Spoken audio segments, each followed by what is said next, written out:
കല്യാണ ഡ്രസ് എടുക്കാൻ പോവാണെങ്കിലേ. Hi guys, ഞങ്ങൾ ഇന്ന് കുടുംബസമേതം പർച്ചേസിന് പോവാണ്. ഇമ്മ മാത്രം പോയിരുന്നില്ല, നമുക്ക് ആവുന്നില്ല പോരാന്. ചിട്ടത മാറ്റിയില്ല, മാറ്റാണ്ട് കുത്തിരിക്കാണ്. താത്തയും ഞങ്ങളാണ് പോകുന്നത്. ഇതാണ് രണ്ടെണ്ണത്തിന്റെയും പർച്ചേസ്. ഇതെടുക്കണ്ട, ഇതെടുത്താ പ്രശ്നം തന്നെ ഉണ്ടാവും. ഇനിയോ വെക്കാനും കുത്താനും കൊടുക്കാനും ഇല്ല. നൈശോ അല്ല, മോള് ഇതാ വെച്ചിക്ക.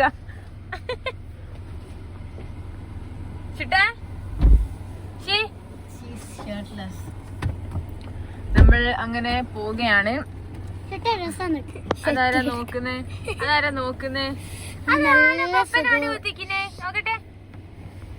അപ്പൊ നമുക്ക് എടുക്കാ പോണേ? എന്റെ ഡ്രസ് എടുക്കാൻ. എങ്ങോട്ട്? ഏതോ വീഡിയോ. അങ്ങോട്ട് ഇരി. ചുറ്റുവിന്റെ ഡ്രസ്സാണ് ആ കവറില്.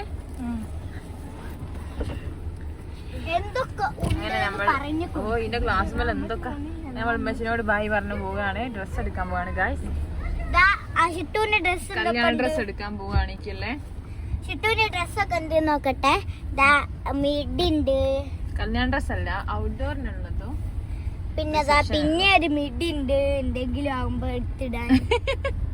എന്തെങ്കിലും ആകുമ്പോ എടുത്തിടാനുള്ള ഒരു മിഡി ഉണ്ട്. രണ്ടാമത്തെ മിഡി ഉണ്ട് എന്തെങ്കിലും ആകുമ്പോ എടുത്തിടാന്. വേറൊരു കുപ്പായ ഉണ്ട്. ഒരു കുപ്പായോ. പിന്നെന്തേത്തത്? വേറെ ഡ്രസ്. എന്തോരം ഡ്രസ്സാ ഷിട്ടൊക്കെ എടുക്കണ്ടല്ലേ. നല്ല ക്യൂട്ട് ഉണ്ട് അല്ലേ കാണാന്. എടുത്തു, ഞങ്ങളെ ക്യൂട്ട് ഷിട്ടു എടുത്തു. സുന്ദരി ഷിട്ടു ഏടാ പമ്പി.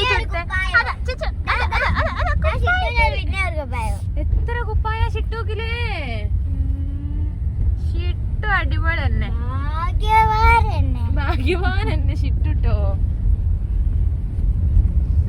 ഇവിടെ എടുത്ത് ബീച്ചിലെങ്ങാനും പോവുകയാണെന്ന് തോന്നുന്നു. നോക്കട്ടെ.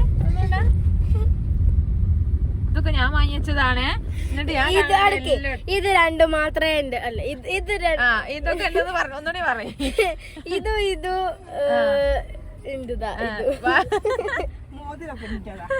മോതിരോളത്, മറ്റേ മോതിരൻ്റെത്, വാച്ചിൻ്റെത്, ഇതിൻ്റെത്. ഈ മണി കേട്ടോ ഇതിൻ്റെതാണ്. ഇത് മീൻ്റെത്, ഇത് മീൻ്റെത്, ഇത് മമ്മൻ്റെത്, ഇത് അതിനൊക്കെ എന്റെ മറിയ നാച്ചുറൽ ബ്യൂട്ടി. ഒന്നും ഇട്ടില്ല, കൈമലൊന്നുമില്ല അല്ലേ. ശരിക്കും എന്റെ കല്യാണത്തിലേക്ക് പല്ലൊക്കെ പോക്കി വെച്ചിരിക്കുന്നു ഓള്. എങ്ങനെ ചിരിക്കാനിന്നിട്ട് കല്യാണത്തിന്റെ അന്ന്. അപ്പൊ നമുക്കിപ്പോ പോവാനുള്ളത് പെരിന്തൽമണ്ണാണ്. എന്നിട്ട് നന്നായി പറഞ്ഞേ. ഇനി പല്ല് അടിച്ചിരിക്കേണ്ട ആവശ്യമില്ല. നിങ്ങളെന്നും പറയല്ലോ പല്ല് അടിച്ചിരിക്കാൻ. എന്താ ഇപ്പോഴും ഞങ്ങൾ പറയും പല്ല് അടിച്ചിരിക്കുന്നു. പല്ല് അടിച്ചിരിക്കി ഒരു പല്ല് നാട്ടിൽ കയറ്റി വെച്ചിക്കണ്. അപ്പൊ നമ്മൾ പെരിന്തൽമണ്ണാണ് പോകുന്നത് ഡ്രസ്സ് നോക്കാന്. നമ്മള് ഒരു 4 മണിയൊക്കെ ആകുമ്പോ എത്തുന്ന് പറഞ്ഞേനു.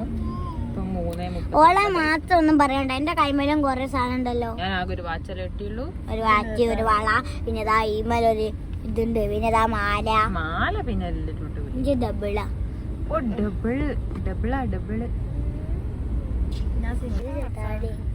ഇനി എന്റെ ഒപ്പനക്ക് അല്ല കല്യാണത്തിനൊക്കെ പഠിച്ച ഡാൻസ് കളിക്കി.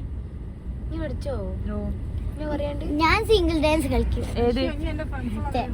ഈ പഠിപ്പൊന്നും വേറല്ലടി.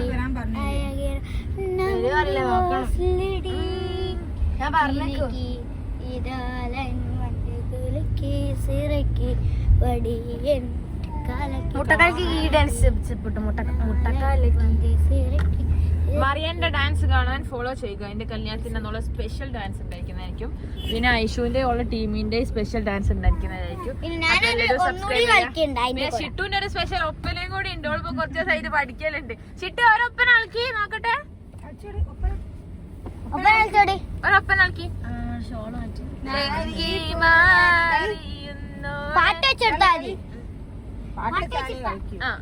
ഇനി ഓളെ ഒപ്പനൊക്കെ ഞങ്ങൾ കാണിച്ചു തരുന്നുണ്ട്. Wait and see guys. എന്നിട്ട് സബ്സ്ക്രൈബ് ചെയ്യാ, സപ്പോർട്ട് ചെയ്യാ, കല്യാണ വീഡിയോ വെയിറ്റ് ചെയ്യാ. അപ്പൊ ഇപ്പൊ കൊറേ ആൾക്കാർ പറയും ഞങ്ങൾ ഓൾറെഡി കണ്ട് കണ്ടോലായിക്കോട്ടെ. നമുക്ക് എന്റെ അക്കൗണ്ട് കൂടി എന്റെ കല്യാണ വീഡിയോ ഒക്കെ കാണാം. ഓക്കെ, എന്റെ ഹസ്ബൻഡിന്റെ സ്പെഷ്യൽ ഡാൻസ് ഒക്കെ ഉണ്ടാക്കുന്നതായിരിക്കും.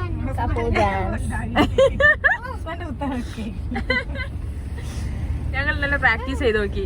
മനസ്സിൽ എന്തൊക്കെയോ വിചാരിക്കുന്നുണ്ട്, പക്ഷെ കയ്യും കാലും മാത്രം അനങ്ങുന്നില്ല.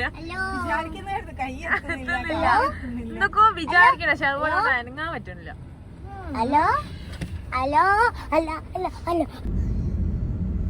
ഉറങ്ങുമ്പോ മാത്രം കാണാൻ കഴിയുന്ന ഒരു അത്യപൂർവ കാഴ്ചയാണ് നിങ്ങളിപ്പോ കണ്ടോണ്ടിരിക്കണേ.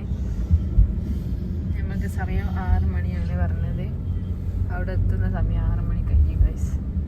നമ്മൾ 4 മണിയാകുമ്പോ എത്തുന്ന ആള് ഇതാക്കുന്ന തൊപ്പക്കാടനായി കുത്തിരിക്കുന്നത്. ഗായ്സ് ഞങ്ങൾ അങ്ങനെ ഏകദേശം എത്താനായി. ഈ ഒരു 200 മീറ്റർ കൂടിയുള്ള ഷിട്ട് ഇതാ റെഡി ആയിക്കൊണ്ടിരിക്കുകയാണ്. ഇങ്ങോട്ടൊക്കെ ഉറങ്ങി തള്ളിയില്ല, ഓള് ഇത്രയും നേരം ഉറങ്ങിയതായിരുന്നു. ഇങ്ങോട്ടൊക്കെ അതെ ഓള് ഒരുങ്ങാണ്. ഇറങ്ങി വലിയ രണ്ടാൾ ഉറങ്ങി എണീച്ച് ഇറങ്ങി. ഞങ്ങൾ ചായ കുടിക്കാൻ പോവാണ്. ചായ കുടിച്ചിട്ട് വേണമായിട്ട് പോകാൻ. ഇറങ്ങിയോടെ ഇമ്മ സമയമില്ല ഗായ്സ്. അങ്ങനെ അല്ലുവേ നമ്മളെല്ലാം ഫിക്സ് ആക്കി.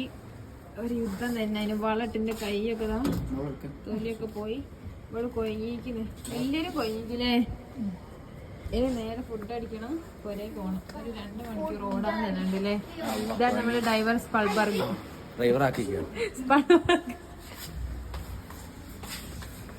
നമ്മളെ ക്ഷമയുള്ള ഡ്രൈവറാ, ക്ഷമയുള്ള വണ്ടി എവിടെ ഉള്ളത്?